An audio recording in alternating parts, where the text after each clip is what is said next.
Now, the conventional sources of energy, as we discussed in the previous part of the lesson, conventional and the non-conventional sources of energy. In the conventional sources of energy, we have coal, petroleum, and we have natural gas, electricity again, thermal and hydroelectricity. First, let us move on to coal. Coal has been a major chief source available for power generation in India. The coal is being explicitly used to have power generation in India from the time since we got independence. Prior to independence also, the Britishers under the colonial rule have triggered to have this power generation plant during their tenure. But later, nowadays, because of continuous decay of the plants, that has been result in the quality of the coal coming down.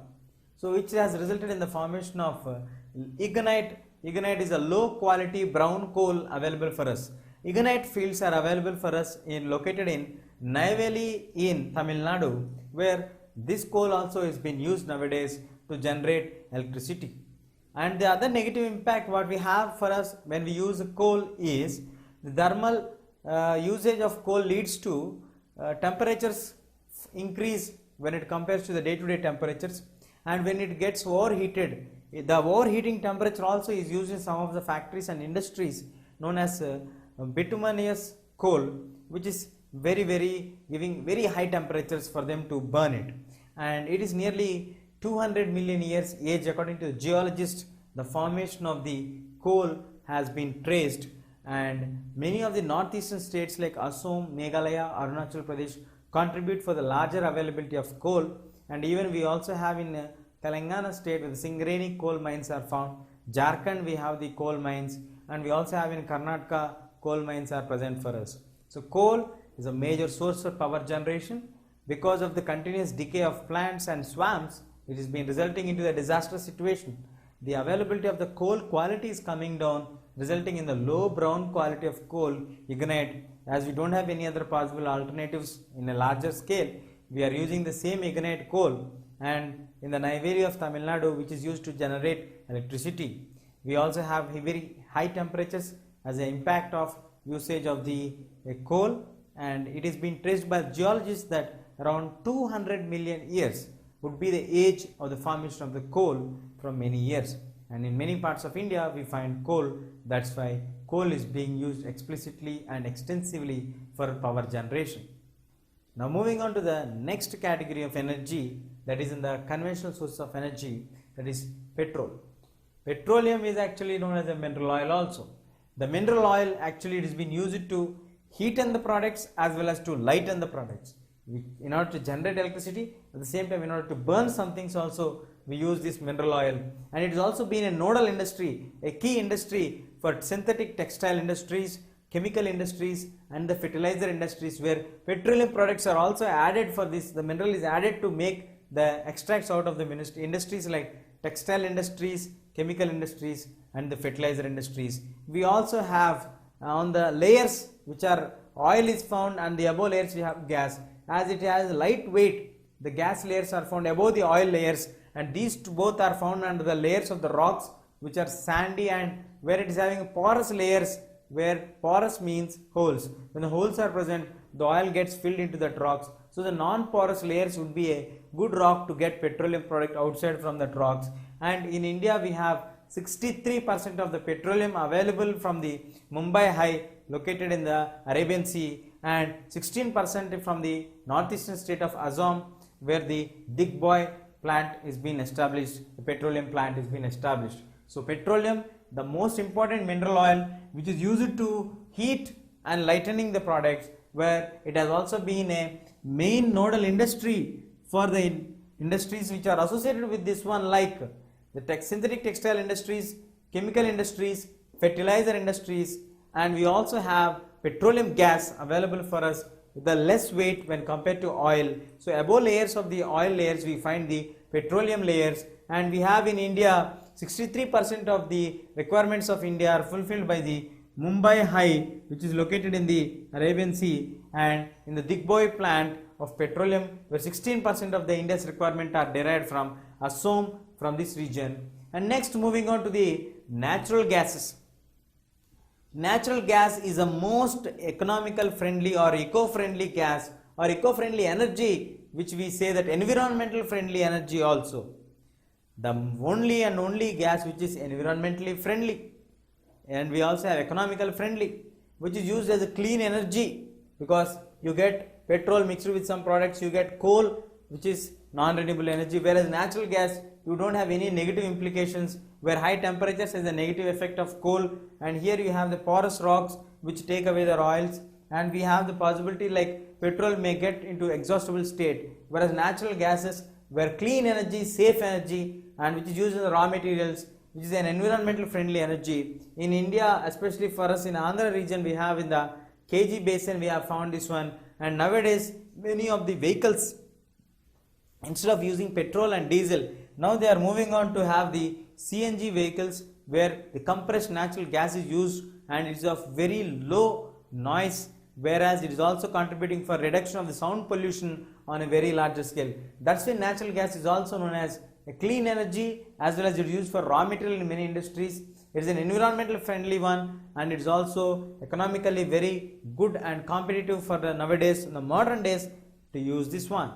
So the location of this region of energy resource is found in KG basin in Andhra region, and is also the compressed natural gas has been derived from the natural gases, where it is being a viable possible alternative and a good alternative for petroleum in the products of diesel for the vehicles. And moving on to the electricity, thermal and the hydroelectricity. Electricity is generation of electricity from the electrons, or flow of energy is called electricity, where when we are generating electricity using coal, petrol, natural gas, it is called thermal electricity, whereas when you are generating electricity with the flow of water, it is called hydroelectricity. Moving on to thermal and the hydroelectricity, the energy when it is produced using the coal, petrol, natural gas, it is called as thermal electricity. When it is generated using the flow of water, then it is called hydroelectricity.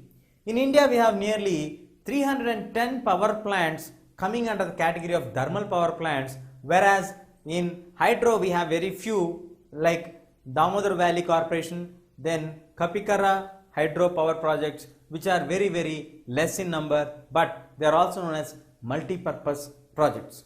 So the conventional type of sources of energy or conventional sources of energies are coal, petroleum, natural gas and electricity. Coal is used for power generation, petroleum is also used for power generation, natural gas is also used for power generation, and electricity obviously for generating electricity. Decaying of the plants is resulting in the loss for the coal, whereas low quality of coal is being emerged, ignite, where we don't have any other possible viable alternative. We started to use the same low quality of coal, and in Tamil Nadu, in the place called Neyveli, where electricity has been generated from that place, the negative implication of usage of coal is that we have a possibility of increasing of temperatures when we use coal more. When we talk about the mineral oil, the petroleum, where it is being a nodal industry and adding up for the industries or advantage for the industries like synthetic chemical industries or textile industries, chemical industries, fertilizer industries. Gas is also available for us, petrol gas at upper layers of the oil, whereas 63% of the India requirements are derived from Mumbai High in the Arabian Sea, and 16% from the northeastern state Assam at the Digboi petroleum plant. And we also have the natural gas, the most environmental friendly gas, clean gas, which is available as an energy for us and a raw material for us. This is available for us in the region of Krishna Godavari basin, where it is being also generating CNG, compressed natural gas, which has been a viable alternative for the petrol and diesel. Nowadays many of the vehicles are using CNG. And now moving on to electricity. In electricity we have again two categories or bifurcation basing on the sources which are used to generate electricity. One is coal, petrol, natural gas come under the category of thermal electricity, while flow of water is being used as source for generating electricity, then it is called hydroelectricity. In India we have nearly 310 thermal power plants, whereas very few hydro power plants. These are the different categories of conventional sources of energy. Now let us find out what are the non-conventional sources of energy. Now, as we discussed prior to this, the conventional sources of energy, Now we shall throw light on the non-conventional sources of energy. The non-conventional sources of energies are, as we discussed earlier, the nuclear energy or the atomic energy, the solar energy, the wind energy, the biogas, as well as the tidal energy and geothermal energy. Now, nuclear energy. How is an energy derived from the nuclear sources? Nuclear energy means from the nucleus you have an atom, where atom when it releases certain amount of heat energy. Using this heat energy or the atomic energy, we can generate electric power. This breaking of the atoms would result in the release of the exhaustive heat that is used to generate electricity. This kind of breaking of atoms can be happened between the elements like uranium and thorium. These two are available abundantly in Jharkhand, which are resulting for us to have a viable possible alternative of nuclear energy.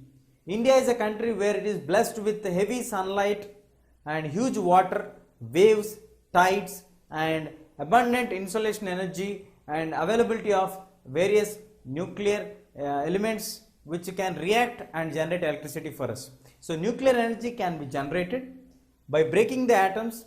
When the atoms are released, you get heat energy. Using this heat energy, we can generate electric power.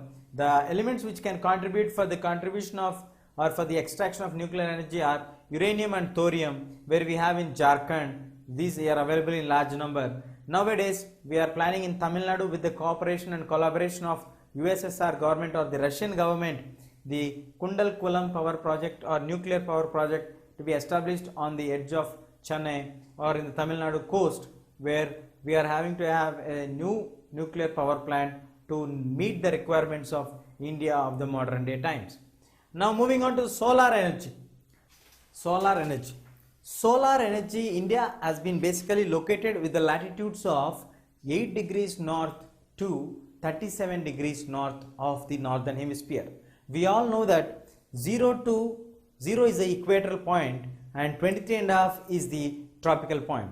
India has been coming under the category of tropical countries. So it is clearly evident for all of us that India receives a huge and bulk amount of sun rays. So that would actually add upon for the tropical country to be getting huge amount of solar energy. And this solar energy is a clean energy as the natural gas energy. And this has been a great trendset example when the largest solar power plant was established at Madhapur in the Bhuj, where it is being used to sterilize the milk cans to make them always be hot. And this has been a very environmental friendly energy available for us. And nowadays the most viable possible alternative for all the countries in the world, especially who can have a possibility of getting sun rays in huge amount, is the solar energy. After the nuclear energy, the most famous energy is solar energy, because nowadays, yes, there are some negative implications like solar energy is too costly to keep, and when the sun rays are not efficient or sufficient to get, then it is difficult to maintain that. But still, the most viable alternative for today's thermal electricity is solar energy. The next possible alternative is wind. India is having a huge wind power. So India is also called as wind superpower country, where we have huge wind power available for us, and two projects are established from the wind large landmark where Nagarcoil to Madurai, wind fans are kept for us, and this is located in Tamil Nadu. And in Rajasthan also we have at Jaisalmer, where the best use of the wind energy has been made on a very larger scale to derive electricity from this one, and this also being a contributed natural energy without getting any negative implications on the environment. Moving on to biogas. In biogas, the waste has been decomposed in the organic matter, which results for them to establish the gobar gas plants in the rural India, which are all very famous in India, using the cow dung, manure and everything. That results in the generation of electricity, which is also a possible viable alternative, because where the dust or the waste is not being thrown somewhere else and the land is getting spoiled, instead of it is recycled to generate a good electricity, where two things are being managed very positively and very clearly. That's why biogas also has been a very good suggested alternative when compared to thermal electricities. And moving on to the very crucial electricities, that is the tidal electricity and the geothermal electricity. In the tidal electricity, the tides of the oceans are being targeted, and then the water which is collecting in the form of tide, when we get high tides, the floodgates are being placed, and in these floodgates the high tide water has been collected. Once the high tide rises up, the water which is coming in the high tide will be collected, and once the empty water leaves off, the high tide water which is collected will be released through a pipeline which is coming with a very huge force that makes the turbines to rotate with a heavy speed. When the turbines are rotating with heavy speed, that would automatically result in the generation of electricity. That is called the tidal energy. The tides have very huge force with them, so they generate huge electricity for us. This is very good alternative at the places where we have the ocean tides available for us, like at the Gulf of Kachach. In 900 megawatts of electric power plant has been established by National Hydro Power Corporation, which is being a very good sign for a growing country like India. And moving on to the last category of non-conventional sources of energy, that is geothermal energy. Geo means earth. Under the earth there is energy. Yes, we all know that under the earth we have the heat capacity of the earth. When we are going down into the deep of the earth, we find that the temperatures are increasing. When we are going above the earth, the temperatures are decreasing. When we are going below the earth, the temperature is increasing. When the temperatures increase to a very larger extent, there the underground layers of water get disappeared. The rocks will be very hot. Once the rocks get very hot, when the energy is being brought to land, that would result in the form of steam. This steam will be collected and it will be used on the turbines, which makes the turbines to rotate with a great speed, automatically resulting in the driving of the turbines results for the generation of electricity. In this, two project or like pilot based projects are established at Himachal Pradesh and in Ladakh regions. Only two are established in our country, the geothermal plants. But India should be always concentrating on these non-conventional sources of energies like nuclear energy, where we have no destruction to the nature, where solar, where it's available abundantly for us, wind, India is a wind superpower country, then biogas, where India has naturally used many of the organic material in its day-to-day life in the rural India and in the urban India, which can result in the establishment of gobar gas plants in every rural village. This could be a very possible viable alternative. And tidal energy, where we have both sides on the edges of Bay of Bengal as well as on the Arabian Sea, we can use these waves for us to get energy for us. And then geothermal energy, India is obviously, we know that India is a very hot country, so underground layers are filled with heat energy. We can bring that heat energy into the land and convert it into steam and use that one in possible ways. So India is a country where the low energy level country or low efficient country in terms of energy, because India has been always concentrating on the thermal energy or the hydropower plant energy and has never used any viable options on a larger scale like nuclear, solar, wind, biogas, the tidal or the geothermal energies, to bring them as an alternative sources of energy. Maybe economic terms could be some of the restrictions, but still in the growing nature and the growing harm to the environment or hazard to the environment, we need that it is a need of the hour that India need to concentrate on the framing of the energy on the terms of non-conventional sources and leaving aside the conventional sources of energy to a very restricted entry, because they have to concentrate more on the non-conventional sources of energy development rather than improving conventional sources of energy on a larger scale. So that percentage should be reduced and this percentage should be increased. Then India can get to a possible alternative and can be termed as a energy efficient country. And during this period, when the environmental degradation is going on in a very high rate, you can use all the environmental sources which are available for us without causing any harm for the environment, so that the plants and the trees, which also results in the global warming, can be reduced. Our India can contribute with development as well as for the economical growth, and also in the environmental growth also shaping the country's temperature to be coming down on a larger scale. These all possibilities could be result, and we all need to remember under the line saying that energy saved is energy produced. We cannot destroy the energy, like we cannot say that energy used unconditionally and without saving energy you can't expect energy can be produced in a larger scale. So we need to remember the point under the line that energy saved is energy produced. That should be the main understanding of India changing from the conventional type of energy produces to non-conventional type of energy, and also making India a bright and efficient country, energy country in the world.